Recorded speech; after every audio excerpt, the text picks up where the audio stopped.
अष्टांग का महापर्व का एक पावन प्रसंग चल रहा है। आचार्य कुंद देव द्वारा विरचित समय सात परमागम विराजमान है। सुबह हम सभी ने बहुत सुंदर विधान तत्व अनुशासन किया, आपने उस पर ध्यान दिया होगा। पंडित साहब आपको बीच बीच में सब बता रहे थे। उसमें हे उपाधि की चर्चा थी, फिर उसमें मोह की चर्चा, मिथ्या दर्शन, मिथ्या ज्ञान और मिथ्या चारित्र की चर्चा थी। फिर उसमें मोह रूपी चक्रवर्ती राजा है और उसका मंत्री मिथ्या ज्ञान है, और उस मोह रूपी राजा के दो पुत्र हैं या सेनापति हैं जिनका नाम अहंकार और ममकार है। और अहंकार ममकार के वशीभूत होकर ये जीव कसायों में जाता है और उसको निरंतर बंधन होता है। उसमें बराबर बंध की प्रक्रिया समझाई, बहुत सुंदर वो चर्चा है। तो अपन को भी ये विचार यहीं से आचार्य कहते हैं कि सब अहंकार क्या है, ये ममकार है क्या, ये उत्पन्न क्यों होता है।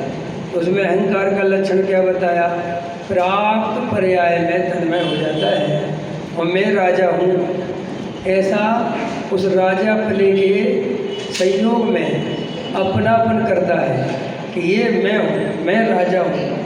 इस अहंकार के कारण उसे क्रोध मान माया लोग उत्पन्न होते हैं। अथवा उन संयोगों में ये देहादिक में ये मैं हूँ, ये मेरे हैं। ममकार माने मेरे, अहंकार माने ये मैं हूँ, ये राजा मैं हूँ, मैं सेठ, मैं पंडित, मैं पुरुष, मैं स्त्री इत्यादि इत्यादि प्राप्त पर्याय में तन्मय होने के कारण, पर पदार्थों में एकत्व ममत्व होने के कारण निरंतर बंधन को प्राप्त हो रही हैं। अब देखो, जब अपन को कारण समझ में आ गया कि मेरे बंध का कारण क्या है, तो गारंटी से उससे छूटने का उपाय भी उसमें समझ में आ जाना चाहिए। जब मेरे दुख का कारण क्या है, दुख का कारण हे आत्मन, क्या कहते हैं आचार्य, हे आत्मन, तुमने भ्रम से, अज्ञान से जो ये परद्रव्य हैं इनको अपना मान लिया है। तुम अपने आत्मस्वरूप को भूले हुए हो जो तुम्हारा वास्तविक स्वरूप है। और ये देहादिक का परिचय होने के कारण, स्त्री पुत्र कुटुंब परिवार के संयोग होने के कारण तुम्हें ऐसा भ्रम पैदा हो गया है कि ये सब मैं हूँ, ये सब मेरे हैं, मैं इनका स्वामी हूँ, मैं इनका कर्ता धर्ता हूँ। ये जो तुम्हारी विपरीत मान्यता है, ये जो तुम्हारा विपरीत श्रद्धान है, इसका नाम ही मिथ्या दर्शन है। और कोई दूसरा मिथ्या दर्शन नहीं है। तो आचार्य कहते बस ये मिथ्या दर्शन ही तुम्हारे संसार का कारण, दुखों का कारण, जो 3 आता बता रहे थे, जन्म जरा मरण, और वो कोई दूसरा कारण नहीं है। मेरे दुख का कारण कोई परद्रव्य नहीं, कोई संयोग नहीं, कोई उदय नहीं, कोई कर्म भरम नहीं। ये तो मेरा ही अज्ञान, ये तो मेरी ही भूल है। और उस भूल को दूर भी किया जा सकता है, क्योंकि जिस आत्म तत्व को मैं भूला हुआ हूँ, वो आत्म तत्व कहीं खो नहीं गया है, वो आत्म तत्व कहीं छुप नहीं गया है, वो तो प्रकट है। क्या बात करते हो, हमारा आत्म तत्व प्रकट है। अच्छा बताओ, आप सबका आत्म तत्व प्रकट है कि छुपा हुआ है? प्रकट है। तो जो चीज़ प्रकट है, जिसे तुम महसूस करते हो, तुम जिसे जानते हो, समझ में है कि नहीं है, तो उसका अनुभव नहीं कर सकते, उसका अपनापन नहीं कर सकते। कर सकते हैं सब, वह इतना करो। लेकिन बस यहाँ आके अपन नहीं समझ पाते कि अपन अपनापन क्यों नहीं कर पा रहे। अच्छा, आपको एक प्रश्न पूछूं, देह और आत्मा भिन्न भिन्न हैं, ये बात आप में से किस किस को समझ में नहीं आती? क्या पूछा शशांक जी? आप ही हो शशांक जी? बहुत अच्छा, बताओ शशांक जी। ये बात इतनी बड़ी सभा में आपसे पूछ रहा हूँ, किसको समझ में नहीं आती? सबको आती है। अरे समझ में अकेली आती है कि अनुभव में भी आती है? बराबर, अनुभव में आती कि नहीं आती? कैसा आप क्या बात करते हो, अनुभव में भी आती है? आती है, क्योंकि आत्मा का लक्षण ज्ञान है, जानना देखना है, और देह का लक्षण स्पर्श रस गंध वर्ण, ये मिट्टी का है, जड़ है, उद्गल है। इस माइक से, इस दीवार से, इस टेबल से, इस शास्त्र से, इस मोबाइल से तुम इसके लक्षण मिला के देखो, देह के मिलते हैं कि नहीं? अरे मिलते हैं कि नहीं? मोबाइल में ज्ञान है? नहीं है। इस पुस्तक में ज्ञान है? नहीं है। बराबर, तो ये जड़ है। ऐसे इस देह में ज्ञान है क्या? अच्छा देखो, अपन देखो ज्ञान को देखें, ज्ञान कहाँ है? देखो ये मेरा हाथ है, मैं इस तरफ देख रहा हूँ, तो ये हाथ देख पा रहा है क्या इधर? ये जान पा रहा है? कुछ नहीं जान पा रहा। लेकिन ये हाथ हिल रहा है, और कैसा हिल रहा है, यहाँ मैं जान रहा हूँ। इसका मतलब ये है कि जानने वाला कोई और है, और जानने में जो आ रहा है वो कोई और है। 2 चीज़ें हो गई। बराबर। तो आचार्य कहते हैं कि ज्ञान का लक्षण और पुद्गल का लक्षण बिल्कुल प्रकट है, और दोनों भिन्न भिन्न हैं। बराबर, क्लियर हो गई ये बात? सरल है। अब आचार्य कहते तुमने क्या गलती करी है कि तुमने इस देह को, जो आत्मा से भिन्न है, तुमने अपने को देह मान लिया है, जबकि अपन है कौन? आत्मा। लेकिन अपन ने आत्मा के तरफ ध्यान ना देकर, वो ज्ञान स्वभाव की तरफ दृष्टि ना देकर, उस ज्ञान में जो गे बना, हमने उस गे को अपना मान लिया, और हम ये भूल ही गए कि इस ज्ञान, इस गे को जानने वाला कौन है। वो हम जानने वाले को नहीं जान रहे। तो ऐसा नहीं कि वो जानने में नहीं आ रहा, जानने में तो आ रहा है, लेकिन हम गेयों में, संयोगों में, परद्रव्य में इतने उलझे हुए हैं, हमारी इतनी शक्ति लगी हुई है कि हम वो जानते हुए भी, वो आत्मा अनुभव में आते हुए भी हम उसका लाभ नहीं ले पा रहे हैं। जैसे अपनी पत्नी ने बहुत बढ़िया भोजन बनाया, लेकिन तुम व्यापार धंधे में आज तुम्हारा नुकसान हो गया, अथवा कोई ज़्यादा लोड हो गया, काम ज़्यादा आ गया, अब भोजन कर रहे हो और बराबर तुम्हारा भोजन करते हुए ध्यान पूरा का पूरा वहाँ लगा हुआ है, और पत्नी कह रही कि भोजन कैसा? हाँ ठीक है सब अच्छा है, लेकिन तुमने उतने अच्छे भोजन का लाभ नहीं लिया। क्यों नहीं ले पाए? भोजन भी किया, सब बात हुई, लेकिन जब वहाँ पर ध्यान ही नहीं था तो भोजन का आनंद नहीं ले सकते थे। ऐसे ही आचार्य कहते हैं इस जीव को आत्मा तो प्रति समय अनुभव में आ रहा है, प्रति समय आत्मा है ही, क्योंकि एक क्षण के लिए भी आत्मा अपने स्वभाव को नहीं छोड़ता। अपन जब रात में सो जाते हैं तब भी आत्मा अपना काम कर रहा होता है, करता है कि नहीं? क्या बात कर, तो रात में क्या काम करता है? उसका काम क्या है? आज मुझे बहुत अच्छी नींद आई, तो जब तुम्हें नींद आ गई थी तो ये साक्षी भाव कौन दे रहा है कि तुम्हें अच्छी नींद आई? माने वहाँ कोई एक ऐसी चीज़ थी जो ये देख रही थी कि तुम्हें नींद अच्छी आई कि नहीं आई। आज मैंने बहुत बढ़िया सपना देखा। आज मैं नंदीश्वर द्वीप में गया, वहाँ पर मंदिरों की वंदना कर दी, आकृतिम चैत्यालयों के आज तो मेरा स्नान का पल धन्य हो गया। मुझे तो पूरी प्रतिमाएं दिख रही थी, क्योंकि जैसा बताया वैसी दिख रही थी। तो भाई साहब तुम तो सो रहे थे रात को, तुमने कैसे देख लिया? क्या बात कर, तो मैंने देखा। इसका मतलब कोई अंदर में जागता हुआ तत्व है जो कभी नहीं सोता। तो फिर सोता कौन है? ये देह सोती है, घबराना नहीं, सोती देह। क्योंकि इसके जो अस्थिर पंजर हैं, इसकी जो मांसपेशियां हैं, इसकी जो क्षमता है, उसमें ऐसा सिस्टम सेट है कि उसको आराम चाहिए कि नहीं? तर्क से सिद्ध करके बताऊं, तुम्हारी जो एसी है, तुम्हारा जो कूलर है, तुम्हारी जो वॉशिंग मशीन है, तुम्हारा जो फ्रिज है, वो भी कहते हैं कि भाई थोड़ी देर के लिए बंद करो इसको, करते कि नहीं? अगर तुम एसी 24 घंटे चला दोगे तो फूक जाएगा। तो इसका मतलब पुद्गल को आराम चाहिए। ये बराबर हो गया, समझ में आया? क्योंकि उसमें इस तरीके की बनावट है कि वो गर्म होता है, जलता है, फूकता है, सब होता है उसमें। लेकिन आत्मा के अंदर इस तरीके की बनावट नहीं है। आत्मा ना थकता है, ना आत्मा में कुछ होता है, वो तो सदा काल जानता देखता है। तो फिर थकती तो देह है, तो फिर आत्मा सिर्फ ज्ञान कराता है कि देह थक गई है, अब सो जाओ। समझ में आया कि नहीं आया? और किसको ज्ञान कराता है? स्वयं को और उन कसायों को कि थोड़ी देर के लिए शांत हो जाओ बहन जी, समझ में आया? थोड़ी देर शांत रहो ताकि ये सो ले, वरना ये देह जर्जर हो जाएगी। तो इसका मतलब ये है कि अंदर में कोई एक ऐसा तत्व है जो 24 घंटे जागता है, वो सोता नहीं है, उसका कभी ज्ञान बंद नहीं होता।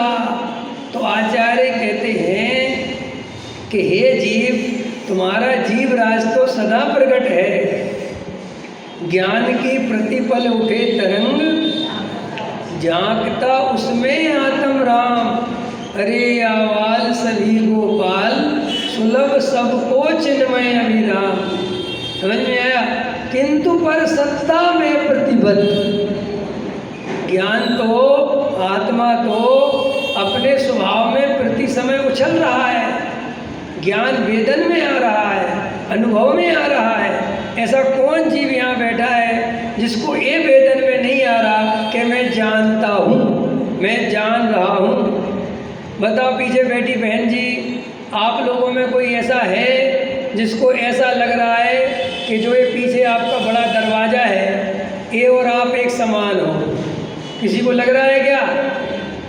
अच्छा, दरवाजे में और आप में क्या अंतर है? आप जिस टेबल पे बैठे हो, जिस कुर्सी पे बैठे हो, जो साड़ी आपने पहन रखी है, इसमें और आप में क्या अंतर है? क्या अंतर है? देखो, अंतर ख्याल में आ गया ना।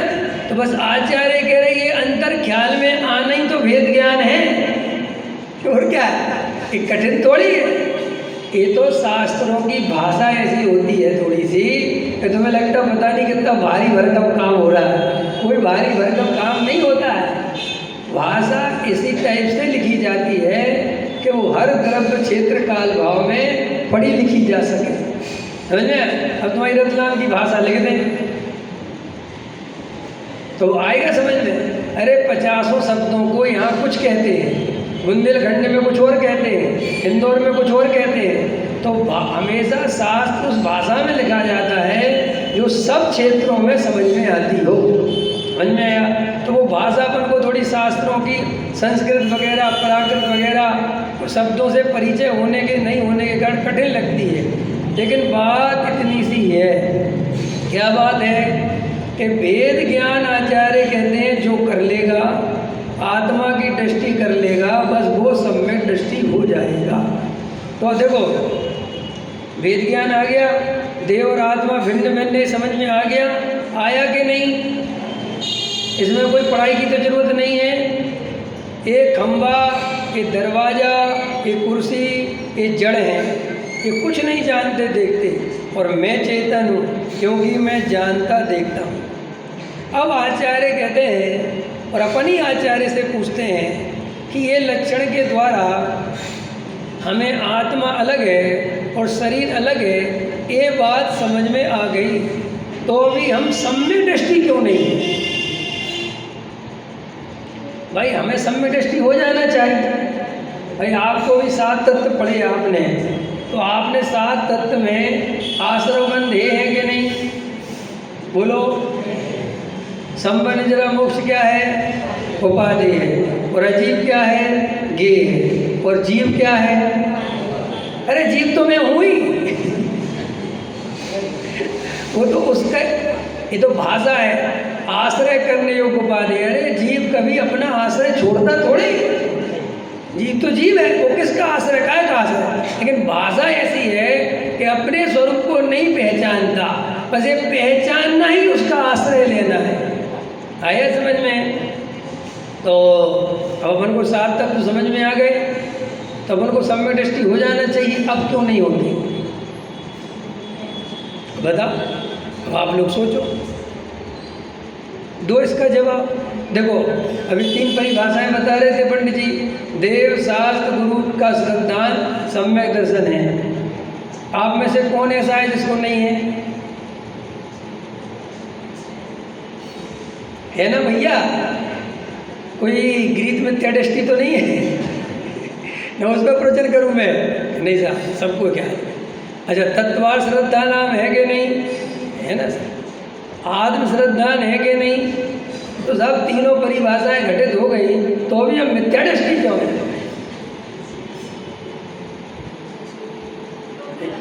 है? उपयोग तो लगाइए जब तो तुमने निर्णय किया कि मैं आत्मा हूँ, देह आदि से भिन्न हूँ। 7 तत्व तो बिना उपयोग समझाए थोड़ी समझ गए। मैं बताऊंगा, मैंने कहा था ना, प्रश्न मैं ऐसे खड़े करता हूँ जो तुम कर ही नहीं पाते, जो तुम्हें करने चाहिए हैं। अब बहुत अच्छा, ये बहुत अच्छा बताया, ये ठीक है। क्यों नहीं मान रहा?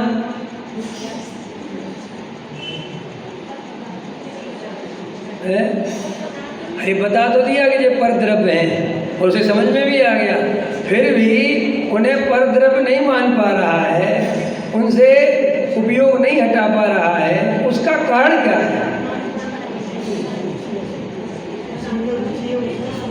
ये बस ये इतना सा पॉइंट है। ये बात आप अच्छे से समझ लो, एक ही पॉइंट है बस, केवल सुख बुद्धि। जीव को कुछ नहीं चाहिए, न उसे देह चाहिए, घबराना नहीं। अब जो मैं बोलने जा रहा हूँ, न उसे पत्नी चाहिए, न उसे बच्चे चाहिए, न उसे समाज चाहिए, उसे तो सुख चाहिए। क्या चाहिए? तुमने शादी होगी आपकी? हाँ, काहे के लिए करी? इन्हें पत्नी से कोई लेना देना नहीं है। देखो आपको क्या लेना देना है? जो तरफ अपने को दुख का कारण लगने लगता है, उससे वेद ज्ञान करना पड़ता है कि अपने आप हो जाता है? बोलो, वेद ज्ञान सरल क्या कठिन? लोग कहते हमें अपने माँ बाप से बहुत प्रेम है। झूठ, कोई किसी से प्रेम नहीं करता। कैसे आप कैसे कहते हो? देखो, जब मेरे माँ बाप बूढ़े हो जाते हैं और जब ये सुख के कारण बिल्कुल दिखाई नहीं देती और गलती से उन पर संपत्ति और ना हो, है तुम लोग 10-20 सोने की चूड़ियाँ बचा के रखना, सबरी मत दे देना बहू, वरना फिर तुम्हारी गड़बड़ हो जाएगी कहानी। पंडित जी, अरे यही संसार का स्वरूप, इसमें क्या सोचना, क्या घबराना, ऐसा ही है संसार भाई। संसार जैसा चलता है उसको वैसा जानना, इसमें अपनी डेढ़ अकल क्यों लगाते? रोटी से पेट भरता है, समझ में आया? तो रोटी से भरेगा, काम खत्म, सोने से नहीं भरेगा, सोने से पेट नहीं भरेगा, लेकिन सोना होगा तो उसके लिए जो रोटी चाहिए वो आ जाएगी। समझ में आया? कहानी तो नहीं सुनाना ईंट वाली, समझ में आया? कहने से हमारे पुण्य के उदय में होगा तो आ जाएगा। अरे भाई, जो वस्तु के स्वरूप में ज्ञानी है वे भी पुण्य पाप की श्रद्धा रखते हैं, लेकिन लोक में जो व्यवस्था है वे उसके विपरीत नहीं जाते। कोई ज्ञानी ऐसा नहीं होता कि अपनी तिजोरी रख दे चोरों के सामने कि देखता हूँ मेरा पुण्य का उदय होगा तो रहेगी और पाप का उदय होगा तो जाएगी। ताला लगाएगा कि नहीं लगाएगा? क्या बात करते हो, ताला लगाएगा? काय का सम्मेट दृष्टि जो ताला लगावे, बताओ, जवाब दो। कैसा सम्मेट दृष्टि? उसे भरोसा नहीं है। जो तुम्हें पाठ पढ़ा दिया जाता है कि तुम्हारे पुण्य पाप को देते, अरे भाई ये श्रद्धान की चीज़ है, ये प्रयोग की चीज़ नहीं है। ये तो जीवन में बाहर में जैसा लोक व्यवहार चलता है वो वैसा चलेगा। इस संसार स्वार्थों की टोली है तो ऐसे ही चलेगा। अब इस पर्याय को छोड़ के तो एकदम से तो मैं कहीं जा नहीं सकता। इस पर्याय में जब तक जो अवस्था है जैसी है वो तो वैसी रहेगी, और उसके अनुसार जो व्यवस्था लोक में चलती है वो व्यवस्था बनेगी। मैं उसको बनाने वाला नहीं, लेकिन लोक में जो व्यवस्था चलती है वो वैसी ही चलती है। यदि तुम्हें विधायक बनना है, मंत्री बनना है, तो तुम्हें राजनीति में जाना पड़ेगा। समझ में आया? कहने साहब मेरे पुण्य के उदय में आएगा और कोई अचानक प्रधानमंत्री बना देगा, नहीं, ऐसे कुछ ऐसा पुण्य का उदय कभी नहीं आता। आया समझ में कि नहीं? तो बुढ़ापे में क्या समझा रहा था मैं? सुख जे त्रिभुवन में जीव अनंत, सुख चाहे दुख है भय बल। ये जीव केवल और केवल, इसे ना देह से कुछ लेना देना है, अरे इसे ना आत्मा से किसी से कुछ लेना देना नहीं है। ये तो सुख के लिए मरा जाता है, और इसे जहाँ सुख भाषित होता है उसे पर द्रव्य को अपना बनाना चाहता है। क्यों? क्योंकि उसे लगता है कि ये सुख का कारण है तो इसे अपना बना लूँ। आया समझ में? अब होता क्या है कि बेचारा जिसे अपना बनाता है, कुछ दिन बाद, कुछ समय बाद उसमें सुख भाषित होना बंद हो जाता है। और अब बंधन तो बंध गया। पत्नी में सुख भाषित हुआ था, लेकिन बहुत जल्दी दुख भाषित होने लगा। तो अमेरिका में तो जल्दी से जाके उसी वकील से पहले शादी करवाते हैं।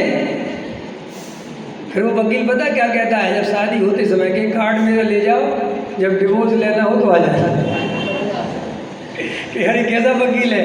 कहता देखो भैया बुरा मत मानना, शुभकामना, बहुत बहुत बधाई, समझ में आया, लेकिन मैं यहाँ 50 शादियाँ 1000 शादियाँ करा चुका, 2-4-6 महीने बाद वापस आ जाते। कहते साहब डिवोर्स करा। ऐसे ही आचार्य कहते हैं कि ये जीव बेचारा इस पर्याय में, जिस पर्याय में जाता है वहाँ पर एक एक द्रव्य में सुख की वृद्धि करता है।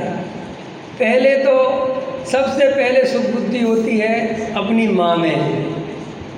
सबसे पहला बच्चा जो होता है उसे दुनिया में कहीं सुख नहीं दिखता, उसे केवल अपनी माँ में दिखता है। इसलिए छोटे जो बच्चे होते हैं तुम देखना, 1-2 साल तक के, उन्हें अपनी माँ से ज़्यादा प्रिय ना कोई है, ना किसी से लेना देना, क्योंकि वे जानते हैं कि सारे दुखों को मिटाने वाला कोई है तो ये माँ नाम का प्राणी है। कितनी सरल बात है, क्योंकि माँ उसकी हर दुख तकलीफ को समझती है, उसके पेट में दर्द हो, उसके कोई कपड़े गीले कर लिए हो, उसको बुखार हो, उसको सब पूरे टाइम उसको प्रेम देती है, तो उसको ऐसा श्रद्धान हो जाता है कि ये माँ ही सुख का कारण है।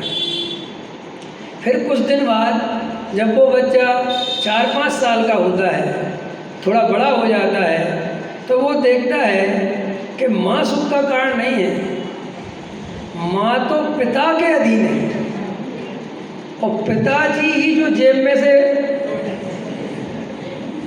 हर चीज़ के लिए, मम्मी कहती है बेटू को क्या होते हैं कपड़े दिला देना, स्कूल बैग दिला देना, तो पापा पापा पापा, तो समझ जाता है इस दुनिया में माँ नहीं है सुख का कारण, ये पापा नाम का तत्व सुख का कारण है। तो माँ थोड़ी कमज़ोर पड़ जाती है और पिता से ज़्यादा डरने लगता है, पिता उसको भारी दिखने लगता है। समझ में? बच्चे से बच्चा माँ से क्यों नहीं डरता पता है? एक तो वो शुरू से उसको प्रेम देती है, तो उसके परिचय में है, और पिता से भी माँ डरती, तो वो समझ जाता है इससे नहीं, इससे डरो। किसी घर में उल्टा भी हो सकता है, क्योंकि जमाना उल्टा भी है भाई, ऐसा थोड़ी है हर जगह पुरुष की, आजकल तो महिला प्रधान होता है, आजकल तो ऐसा भी नहीं है भाई, कभी कभी स्त्रियाँ ज़्यादा डांटती है, तो बच्चा समझ जाता है। फिर वही बच्चा जब धीरे धीरे पापा पापा पापा बड़ा होता जाता है और 15-20 साल का होता है, तो धीरे धीरे धीरे धीरे उसका श्रद्धान फिर पलटता है कि भाई साहब ये पिताजी पैसा कमाते हैं, इसलिए अपन भी कमाएंगे, अपन इनसे ज़्यादा कमा के दिखा देंगे। और वैसा होता है तो उसकी और अच्छी नौकरी लग गई और अच्छा व्यापार कर ले, तो फिर पिता जो से भी बहुत बड़ा सुख का कारण दिखता था, अब नहीं दिखता। अब वो कहता तुमसे ज़्यादा होशियार तो मैं हूँ, क्या क्या करा तुमने आज तक, ज़िंदगी भर एक मकान न बनवा पाए, समझ में आया? फिर वहाँ से भी सुख बुद्धि टूट गई, अब उसको फिर सुख चाहिए।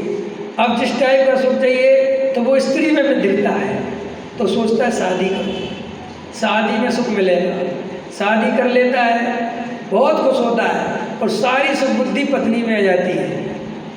और पत्नी कहती है ये लाना, हाँ लेके आऊँ, माँ बाप से छुपा के लेके आए, समझ में आए कि नहीं आए हैं? लेकिन उसको लगता, फिर कुछ दिन में ये भ्रम भी टूटने लगता है। देखो संसार कितना खतरनाक है। अब वो भ्रम टूटता ही इसके पहले बच्चे हो जाते हैं, है ना?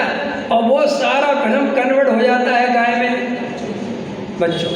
अब कहता पत्नी तो ठीक है, तो संयोग है, साथी है, जो भी है, लेकिन मेरे बच्चे हैं तो मेरा अस्तित्व है। अब काय की चिंता होने लगती उसे। ये जो बेटियां होती हैं ना, जैसे किसी के बेटा नहीं होता, तो इस संसार में बड़ा वो कोई झगड़ा नहीं है, सिर्फ उसको अपना वंश और अपना अस्तित्व दिखाई देता है। यार अपना लड़का नहीं, अपना अस्तित्व, माने ऐसा मोह है कि अपने लड़के में ऐसा एकत्व करता है कि ये माने मैं, आया समझ में? ये माने मैं, ये मेरा ही क्लोन है।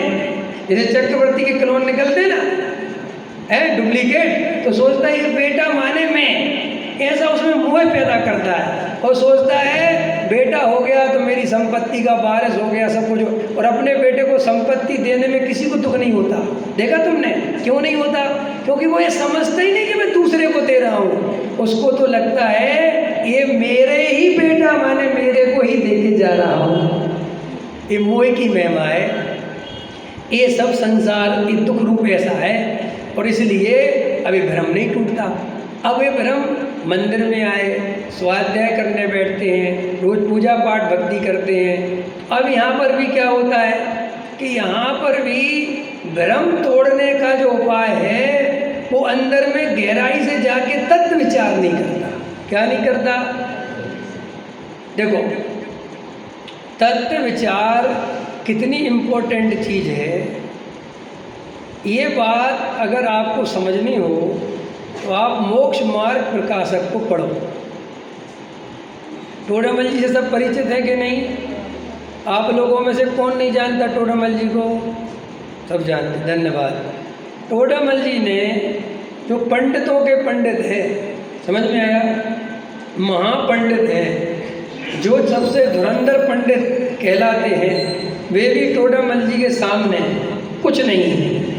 और टोडामल जी पंडितों के पंडित भी हैं और महाक्रांतिकारी, ये भी सुनो गजब की बात। क्या कहा मैंने? ज्ञान भी पूरा, पंडित भी पूरे, और कम उम्र, और क्रांतिकारी इतने हैं कि हाथी के पैर के नीचे मरना पसंद किया, लेकिन राजा की बात स्वीकार नहीं करी। राजा ने कहा बोल दो तुम्हें सब मिथ्या है, झूठा है, ये सब मैंने गलत में लिख दिया, गलती से लिख दिया। उन्होंने कहा ना तू मार दे, लिखा तो मैंने सही। अब इतने क्रांतिकारी आदमी थे। हम तुम तो मरना तो छोड़ो, प्रतिष्ठा पाने के लिए मायाचार करते हैं। क्या बोला मैंने? शशांक जी, उनने मरने की दम पर झुकना पसंद नहीं किया, और हम जरा सी प्रतिष्ठा पाने के लिए सेठियों के सामने झुक जाते हैं।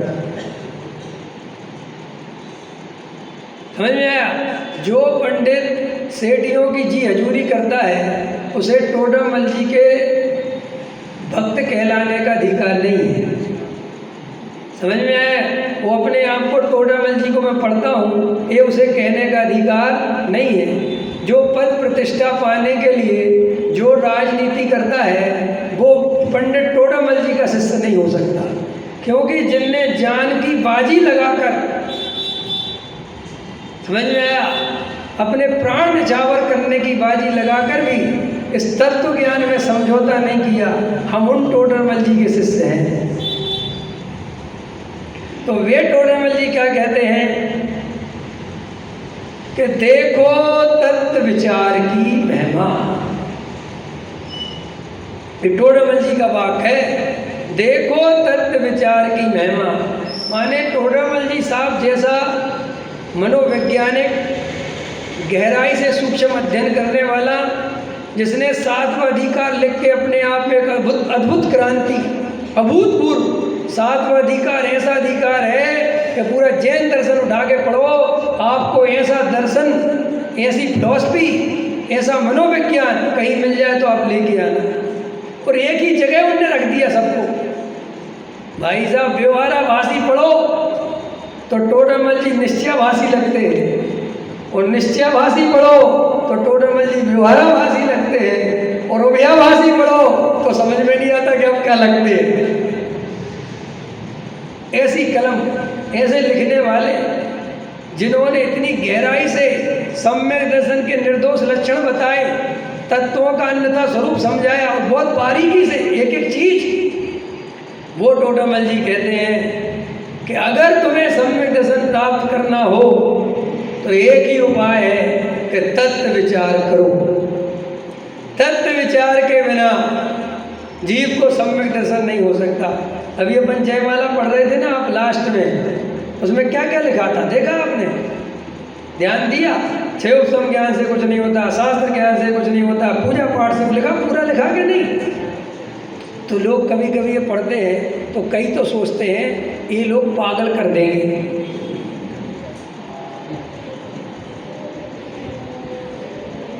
ये पागल करके छोड़ेंगे। क्यों? कि पहले तो कहते हैं क्रिया की महिमा बताएंगे, पूजा पाठ भक्ति की महिमा भी बताएंगे, ये तो करना ही चाहिए। वो श्रावक, काय का श्रावक जिसको देवशास्त्र की महिमा ना आवे, अरे भाई साहब स्वाध्याय नहीं करोगे, प्रवचन नहीं सुनोगे, अभ्यास नहीं करोगे तो कैसे कुछ होगा? और भाई साहब याद होनी चाहिए 47 शक्ति, याद होना चाहिए सब कुछ, याद ही नहीं है तो क्या धर्म करोगे? अब एक तरफ तो जे पाठ पढ़ो और दूसरी तरफ एक घंटे बाद ये पढ़ोगे, सब बकवास है। तो वो सोचता है कि करना क्या है भैया? एक तरफ तो कहते इससे कुछ नहीं होगा, इससे कुछ नहीं होगा, इससे कुछ नहीं होगा, इससे, तो भैया जब इससे कुछ होगा ही नहीं तो ये करना क्यों? आया समझ में कि नहीं? अब ये बात किसके लिए लिखी वो समझो। जो इसको कर करके अपने को धर्मात्मा मानते हैं, इससे संतुष्ट हो गए हैं, उनके लिए लिखा है। और जो मंदिर ही नहीं आते, जिनको 7 तत्व पता ही नहीं है, जिनको देव सात गुरु का स्वरूप ही पता, उनको ये बात नहीं लिखी। लेकिन अपने यहाँ कोई बाहर मशीन थोड़ी लगी है कि तुम्हारा चेकअप कर करके अंदर लेके आए। डॉक्टरों के यहाँ तो मशीन लगी हुई है, लगी कि नहीं? आजकल बड़े बड़े हॉस्पिटल में आप जाना तो डॉक्टर के पास तो बाद में जाता है पर्चा, पहले बीपी चेक करा के आओ, वजन चेक करा के आओ, ये करा के आओ। ये भैया डॉक्टर किस बात का है कि इसके बाद डॉक्टर मिलेगा? देखा तुमने? सब जानते हो कि रतलाम वाले तो बड़े शहर वाले हैं, जानते कि नहीं हैं? तो ये सब चेकअप होता है, तब वो डॉक्टर वहाँ बैठा रहता है और आप जाते हो, आपका पर्चा आपसे पहले वहाँ पहुँच जाता है, समझ में आया? और वो देखता है उस पर्चे को, फिर बोलता है बोलिए साहब मेरे को ना इधर दर्द होता है। हाँ देख लिया तुम्हारे बीपी में प्रॉब्लम है। तो रोग का इलाज ऐसे होता है कि नहीं? और धर्म में रोग ही है, यहाँ कैसे इलाज होता है? एक ही दवाई से टीबी का भी हो रहा है, कैंसर का भी हो रहा है, सर्दी जुकाम का भी हो रहा है, तो मरोगे कि नहीं मरोगे? ये धर्म क्षेत्र में सबसे बड़ी कमी है, क्योंकि यहाँ छटनी नहीं होती, और छटनी नहीं होती तो उसके कारण क्या होता है कि वहाँ एक आदमी ऐसा भी बैठा है जिसे 6 द्रव्य के नाम तक पता नहीं, और एक ऐसा बैठा है जो कह रहा मैं गेहूं से भी भिन्न गायक हूँ और मैं तो पर्यायों से पार हूँ। अब बताओ पंडित जी क्या करें?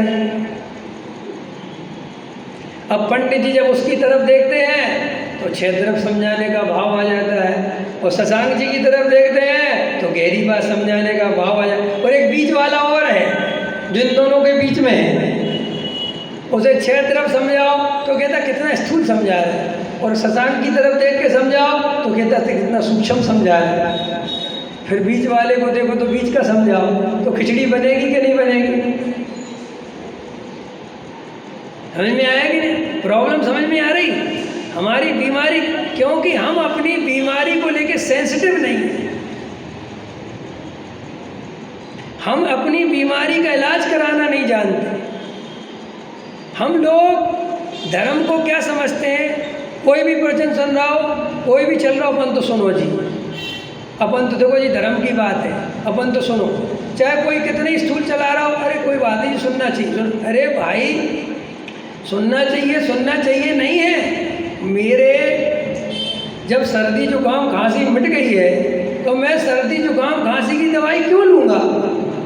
आया समझ में कि नहीं? पकड़ में आ रहा कि नहीं? लेकिन नहीं, सर्दी जुकाम खांसी दवाई पड़ रही, चलो बैठ जाओ।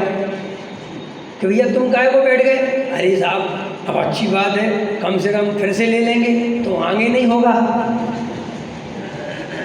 तुझे की रेवड़ी पड़ रही है? अच्छा बहन जी बताओ, आप बहन, हाँ कौन कलर की प्रॉब्लम है? मुझे आपसे पूछ रहा हूँ, चश्मे वाली। हाँ बताओ, सर्दी जुकाम तो नहीं है अभी? नहीं है ना? हाँ ठीक है, अब मैं दवाई लेके आया हूँ, ले लो सर्दी जुकाम की।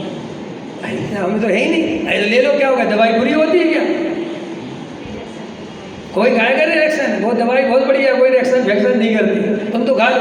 तो भी तुम नहीं खाओगे, जबकि तुम जानते हो कि सर्दी जुकाम खांसी भाई साहब होता रहता है। अच्छा मैं कहूँ चलो खा तो लो तुम, कि भैया हम किसी कीमत पे नहीं खाएंगे, जब होगी तो रख दो तो खा लेंगे। लेकिन धर्म के क्षेत्र में कोई जीव के अंदर जागृति नहीं है, सारी कथाएं सुनता रहता है, जो शास्त्र मिलता है वो ही पढ़ने लग जाता है, जो क्रिया जिसने कर रहा है उसकी देख देख के खुद सीख जाता है, जो हवा चल रही उसमें ही शामिल हो जाता है। आचार्य कहते हैं ये सब क्यों हो रहा है इसके साथ? क्योंकि एकांत में बैठकर स्वयं तत्व विचार नहीं करता, इसलिए भेड़ चाल चलता रहता है। कौन सी चाल चलता रहता है? जो सब कर रहे हैं वो अपन कर। अब सब ने बताओ वहाँ पहुँच रहे और अपन नहीं पहुँचेंगे तो लोग क्या सोचेंगे? ये इम्पोर्टेंट है कि हमारे मतलब की कुछ बात हो भी रही कि नहीं हो रही। साहब ऐसे में तो मंदिर खाली हो जाएंगे, ऐसे में तो ये हो जाएगा, ऐसे में तो लोग आना बंद कर देंगे। ये सारी समस्याओं से हम घिरे ही रहते हैं। जब देखो सारे अंदर में बोझा लगे ही रहते हैं। इसलिए अब क्या हो रहा कि वो जीव बेचारा एकांत में तत्व विचार करने की सोचे भी तो भी ये सल्ल खाई जाती है उसे। परंपरा की, समाज की, आने वाली पीढ़ी की। और भैया ऐसे में तो अपन ने मंदिर ऐसे विकल्पों में बहुत चला जाए।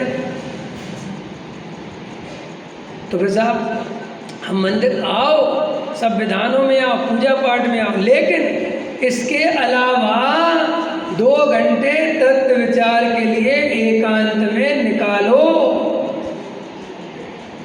तब जाके अपन सम्यक दर्शन की ओर बढ़ सकते हैं। अगर अपन ने सुबह शाम सामूहिक धर्म कर लिया और एकांत वाला धर्म नहीं पकड़ा तो अपने को सम्यक दर्शन नहीं होगा, क्योंकि सामूहिक धर्म में, सामूहिक चर्चा में वो उपयोग केंद्रित नहीं होता जो होना चाहिए। अथवा थोड़ा सा अंदर में निर्णय करना सीखो वस्तु के स्वरूप में कि भाई मेरे अंदर अभी क्या कमी चल रही है, मेरे अंदर क्या भूल चल रही है। जब देह और आत्मा मुझे भिन्न भिन्न दिखाई देते हैं तो मुझे आत्मा का अनुभव क्यों नहीं होता, मुझे ऐसी दृष्टि क्यों नहीं आती, मुझे अंदर में ये परद्रव्य में से सुख बुद्धि क्यों नहीं निकलती, ये अंदर में पर्याय दृष्टि क्यों नहीं छूटती। इतना स्वाध्याय करता हूँ, इतना आता हूँ, इतना समझता हूँ, आखिर कमी क्या चल रही है, ये सब गहराई से समझना चाहिए। मेरी उपादेय बुद्धि कहाँ चल रही है, मेरी धर्म बुद्धि कहाँ पड़ी हुई है। मैंने शुभ भाव को हे माना कि नहीं माना, मैंने कहीं शुभ भाव के प्रति अंदर में उपादेय बुद्धि तो नहीं पड़ी, कहीं मैं शुभ भाव को धर्म तो नहीं मानता, कहीं मैं शुभ भाव को करके संतुष्ट तो नहीं होता, कहीं मैं जड़ की क्रिया का करता अपने को तो नहीं मानता। ये सब अपने अंदर में चेकिंग करो। कहीं मैं व्यवहार के उपदेश को सत्य तो नहीं मान लेता, ये सब व्यवहार का उपदेश है। जिन वाणी में 90% उपदेश काय का है, समझ में आया कि नहीं है। एक प्रश्न पूछूं, बताओगे?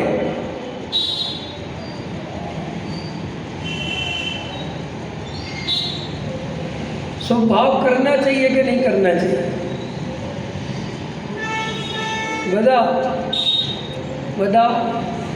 अशुभ से अच्छा शुभ है, और शुभ करना चाहिए कि नहीं करना चाहिए, हैं? हाँ, गृहस्थ में है तब तक करना चाहिए, बराबर। एक ठीक आ गया। एक कह रहे सहज होता है। अच्छा, तुम्हारा सहज होता है?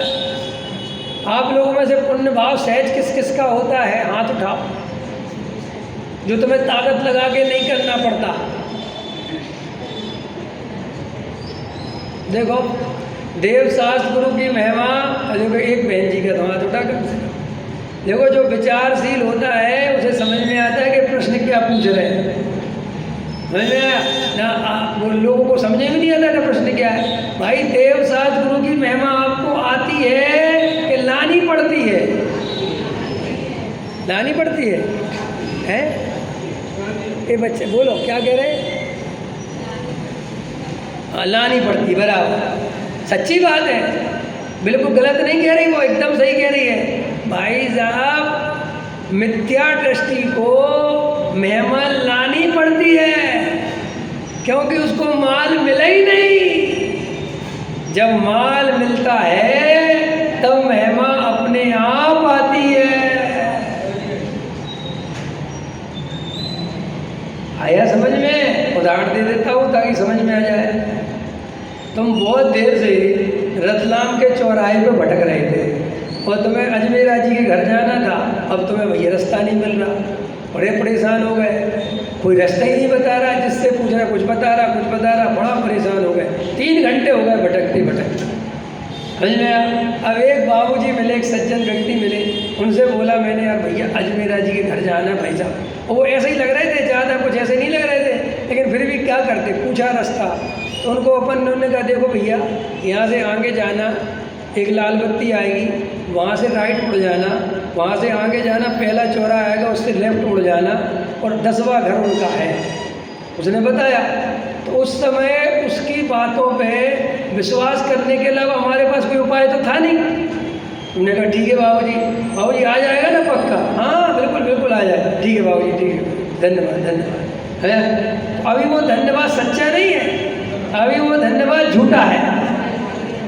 अब जब पहुँचे राइट लेफ्ट करते करते 10 नंबर के घर में वो अजमेरा जी खड़े मिले। अरे अजमेरा जी, अरे धन्य यार वो आदमी यार भैया, उसने हमें आपको, अब जो महिमा आ रही अब वो असली है। ऐसे ही आचार्य कहते हैं तुम्हें जो अभी अनंत की महिमा आती है वो झूठी है, वो तो तुम्हें कुल परंपरा से समझ में आया, देखा देखी सुन सुनकर आती है। जब तुम्हें अपना आत्मा मिल जाएगा तो तुम्हें भगवान के सामने आने की जरूरत नहीं है। उनकी महिमा दिमाग से जाएगी ही नहीं। इसलिए सम्यक दृष्टि को देव शास्त्र गुरु की भक्ति घड़ी देखकर नहीं आती, 24 घंटे रहती है। तुम्हें पैसा की महिमा पैसा देख के आती है कि 24 घंटे रहती है? बोलो, तुम्हारे घर में सोना रखा होगा ना तुम लोगों ने अपने अपने गहने, तो वो जब देखते हो तभी उसकी महिमा आती है कि 24 घंटे श्रद्धा में 50 तोला अपना रखा हुआ है और 1 तोला कितने लाख का हो गया, कितना हो गया, मजा है कि नहीं? देखो, महिलाओं के लिए सम्यक दर्शन बहुत सरल है पुरुषों की अपेक्षा। महिलाएं तो बेचारी ये जरा सी गलती के चक्कर में सम्यक दर्शन नहीं ले पा रही, क्योंकि महिलाओं के अंदर कर्तृत्व का भूत कम होता है, पुरुषों के अंदर कर्तृत्व का भूत ज़्यादा होता है। महिलाओं पे ज़्यादा समय होता है तत्व विचार करने का पुरुषों की अपेक्षा, लेकिन महिलाओं को एक अवगुण प्रकृति से मिला हुआ है। सच में महिलाएं बहुत वैसी होती हैं, उनको एक अवगुण मिला है, क्या? ममता ज़्यादा मिली।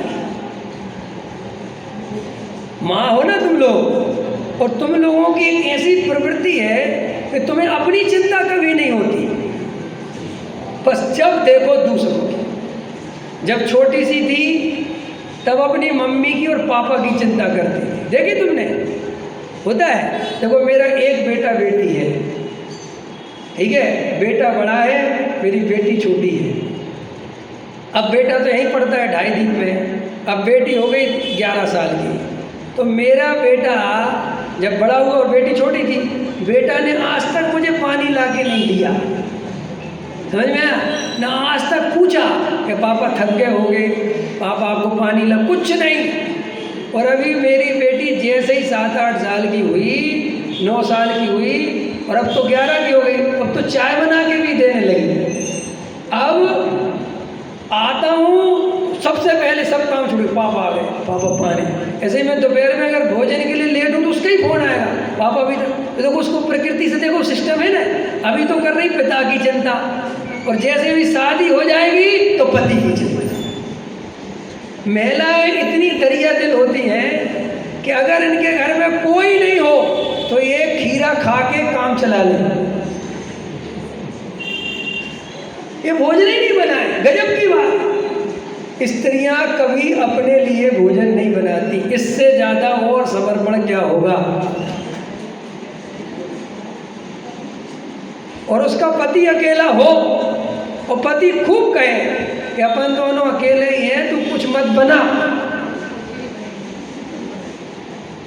तो भी कुछ ना कुछ करके खिचड़ी बना देगी।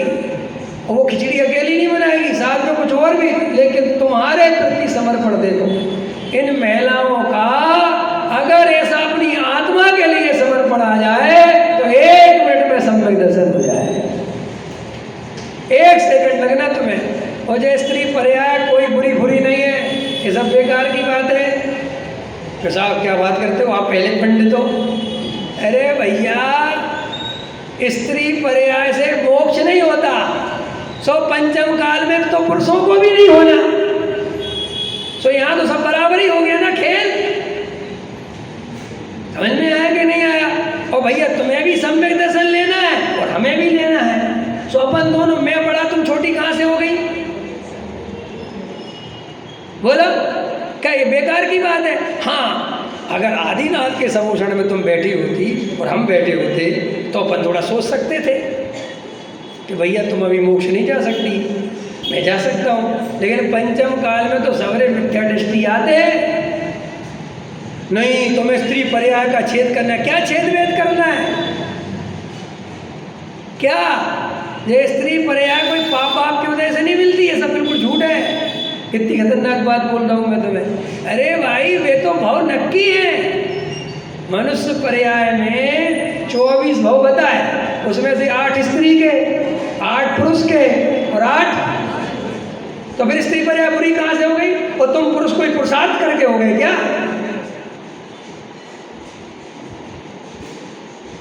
कोई तुमने कोई पुण्य करे इसलिए पुरुष हो गए, उसने पढ़ा दिया।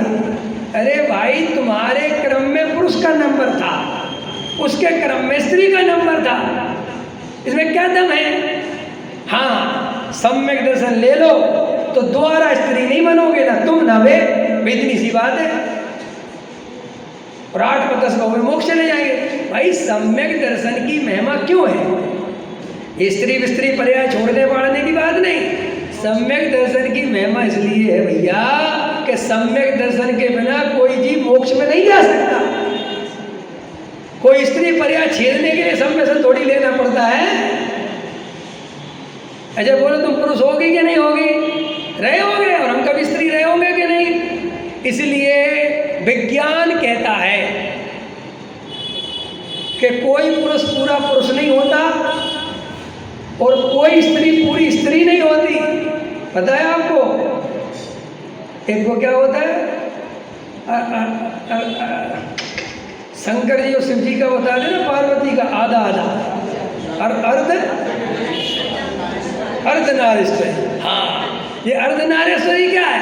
और अपने तो जैन धर्म में जो वेद बताए 3, देखो ये देह ना, ये शरीर, ये तो ढांचा है पुद्गल का। असली स्त्री पुरुष और क्या नपुंसक, वो तो वेद है।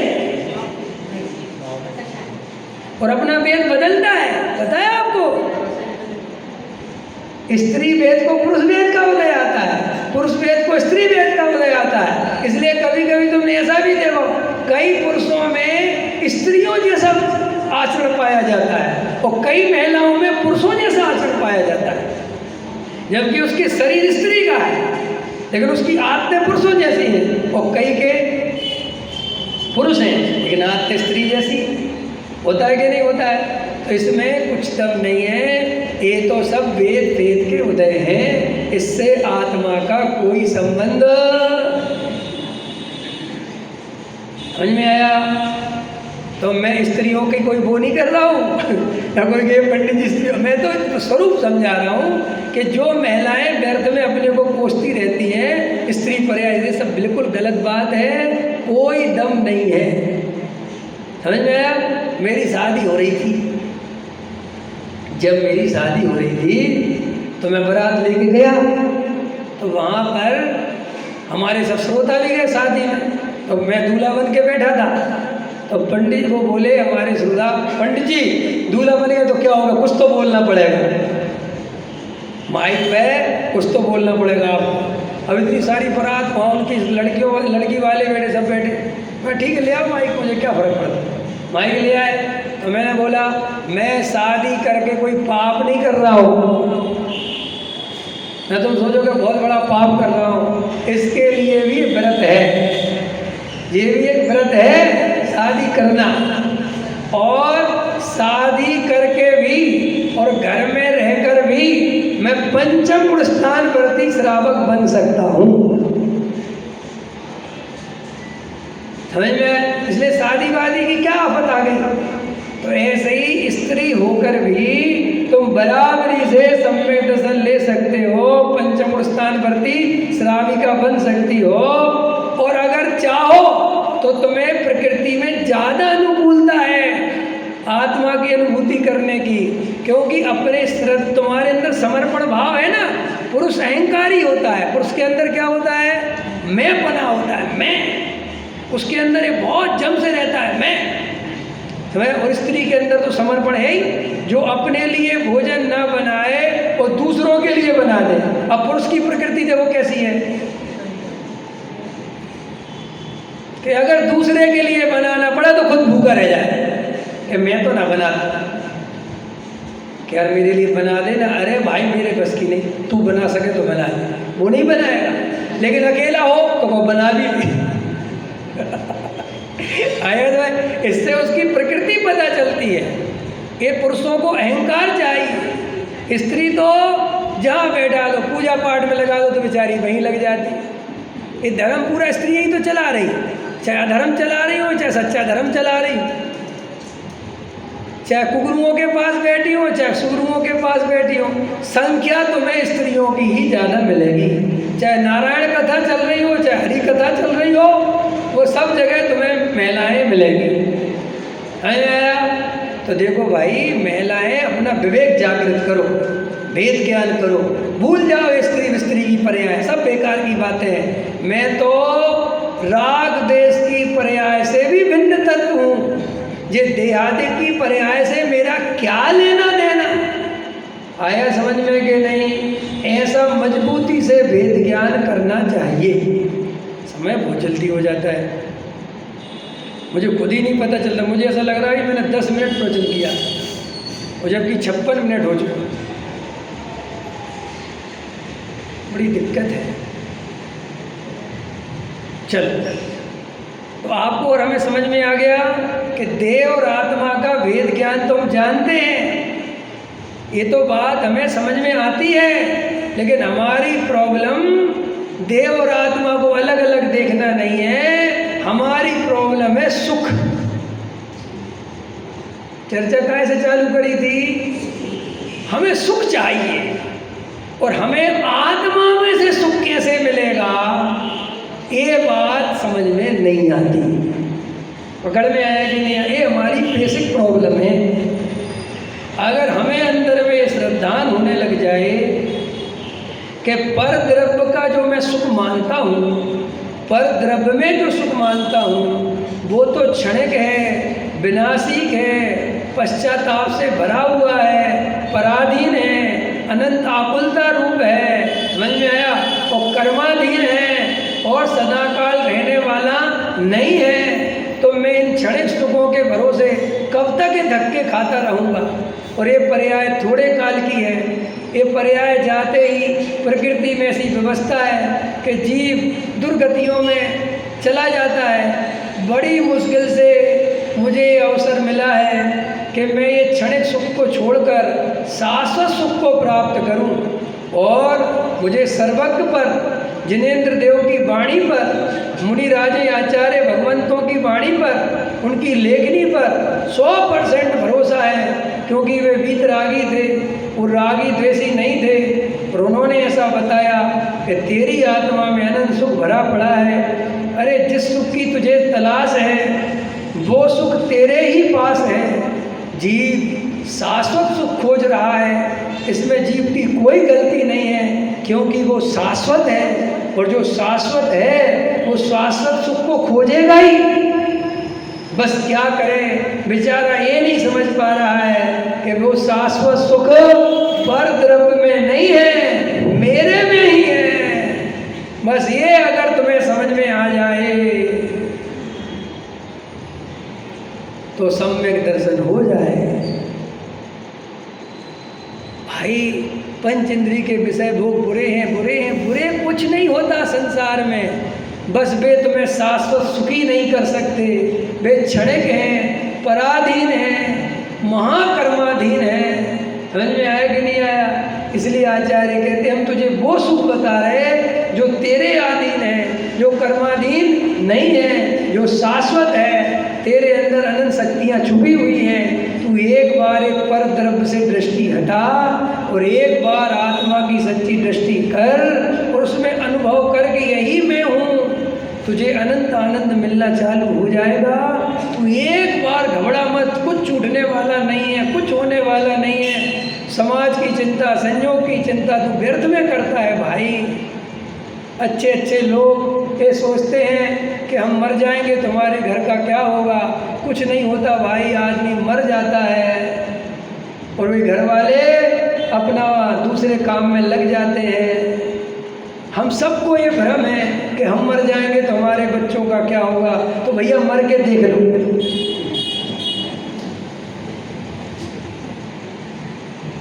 कभी कभी तो अश्विन जी ऐसी घटना घटती है कि आश्चर्य घट जाता है।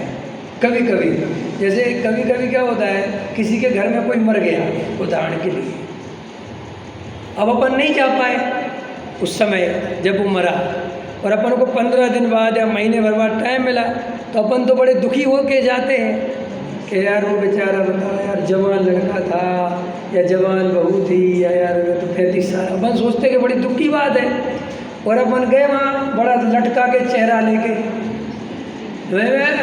और पता चला 1 महीने बाद तो घर वाले भूल ही गए कि ये काय के लिए आया है। और अपन के अरे आओ आओ, और क्या हाल है तुम्हारे, आओ आओ बैठो ना यार, चाय बनाओ एक। अपन सोच रहे क्या हो रहा है, होता है कि नहीं। अपन बहुत सोचते हैं कि यार अपन क्या करेंगे, घर में तो कोई दुखी नहीं हो रहा और हम दुखी हो रहे हैं। तो अपन भी थोड़ी देर बाद रीट किडनी सीधी कर लेते, अब क्या करें। फिर चाय पीते पीते कह रहे अच्छा नहीं हुआ यार वो तुम्हारे भाई चले गए। हाँ यार क्या करें यार, वो पता नहीं अचानक अटैक आया और बैठे थे, बस पता ही नहीं यार 5 मिनट में तो खेल ही हो गया। क्या करें भैया, ऐसा ही है जीवन, ऐसा ही है। वो भी कहता हाँ ऐसा ही है साहब, कोई बात नहीं, ठीक है साहब। और बताओ तुम्हारा व्यापार क्या चल रहा है, कैसा लगता है, अब कैसा महसूस होता है। समझ में दिल्ली में, अब वो तो दिल्ली में क्या सब जगह होती है। जब दिल्ली में मैं नया नया पंडित बन के गया तो वो विश्वास नगर में क्या हुआ, कोई पंडित ही नहीं मेरे अलावा। वो विश्वास नगर इतना बड़ा, दिल्ली तो बहुत बड़ी है। अब भाई साहब हम तो जयपुर से पढ़ के गए थे नए नए, तो भैया विधान भी करा दे में, पाठशाला भी पढ़ा दे में, समझ में आया। और क्या होते हैं गृह प्रवेश करा दे में, और क्या होता है समझ में आया, किसी का कोई मर जाए तो उसमें चले जाए। तो नए बच्चे थे उस समय। अब कोई पंडित जी आप ही देखो, आप हमारे मुख्य समाज के पंडित, अब आप नहीं देखेंगे वो कौन देखेगा, और फिर धीरे धीरे लोग जुड़ेंगे। ऐसा कर करके भैया जाए। अब शोक सभा में मैं बड़ा गंभीरता से बोलूँ, मैं सोचूं मर गया कोई, तो यहाँ भैया थोड़ा वैसे बोलो। लोग देख रहे हैं, मोबाइल देख रहे हैं, गप्पे मार रहे हैं, लोग कह रहे हैं पंडित इतनी देर तक क्यों बोल रहा है, और अपन बहुत देर तक अच्छी बात है भावना सुना रहे, कोई सुनना ही नहीं चाह रहा। फिर मुझे समझ में आया अरे ये जगत तो आर्टिफिशियल है रे भाई, तू काहे को इनके चक्कर में दुखी होता है। फिर मैंने वहाँ पर शोक सभाओं में बोलना परमानेंट बंद कर दिया। अब खूब फोन आते हैं, और एक बार तो ऐसी घटना घट गई कि मैं घबरा गया। मैं एक शोक सभा में बोलने गया और बोल के निकला, भैया वो लिफाफा लेके आ गया। मैंने कहा मरने के भी पैसे लेने लगा, मैं पापी। अरे मैंने कहा लगे, और मैंने कहा आज के बाद जिंदगी में नहीं आ रहा। कैसा है ये जगत, उस जगत को तुम मोह में पारण इस जगत में रहना चाहते हो। अरे महामूर्खों से, अज्ञानियों से, पापियों से भरा पड़ा है। सब एक दूसरे को मार के खाने के लिए जी रहे हैं। ऐसे सुख मुझे नहीं चाहिए। ऐसे सुख पे तो चक्रवर्ती पद मिलता हो तो वो विष्टा के समान त्याग नहीं योग्य है। और हम मरे जा रहे हैं ये मोह में, संयोगों में। आचार्य कहते देख तो थोड़ा ढंग से आँख बोलना भाई, क्यों मरा जा रहा है इस संसार में। जाग सके तो जाग, वरना फिर जागने का मौका दोबारा नहीं मिलेगा। तो हम सब जागें और आत्मा का अनुभव करें। इसी मंगल भावना के साथ अभी बात पूरी करें।